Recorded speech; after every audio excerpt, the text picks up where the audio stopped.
తెలంగాణ రాష్ట్రం వచ్చిన తర్వాత ఈ పుష్కరాలు మొట్టమొదటిసారి రావడం జరిగింది. అటు ప్రాణహిత, గోదావరి, సరస్వతి నదుల త్రివేణి సంగమమే ఈ పుష్కరాలు. పుష్కర స్నానం చేస్తే మనం ఏవైనా తప్పులు చేస్తే వాటన్నిటిని కూడా ఇక్కడ ముక్తి లభిస్తుంది అని చెప్పి మన సాంప్రదాయం చెప్తుంది. అందుకే ఈరోజు తప్పులు చేసినా చేయకపోయినా కొన్నిసార్లు అనుకోకుండా కూడా కొన్ని తప్పిదాలు జరుగుతుంటాయి. అందుకే భక్తులందరూ ఈ ప్రాంతానికి వచ్చి సరస్వతి పుష్కరాలలో, గోదావరి నదిలో ఈరోజు పవిత్ర స్నానం చేయడం ద్వారా ఒక మంచి సాంప్రదాయానికి తెరలేపాల్సిన అవసరం ఉన్నది.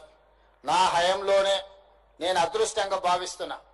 ఈ సరస్వతి పుష్కరాలే కాదు, తొందరలోనే గోదావరి పుష్కరాలు, కృష్ణా పుష్కరాలు, సమ్మక్క సారలమ్మకు సంబంధించిన జాతర, ఇవన్నీ కూడా రాబోయే 3 సంవత్సరాలలో తెలంగాణ రాష్ట్ర ప్రభుత్వం నిర్వహించే అదృష్టం నాకు కలగడం నేను చాలా సంతోషంగా, అదొక ఆశీర్వాదంగా నేను భావిస్తున్నాను.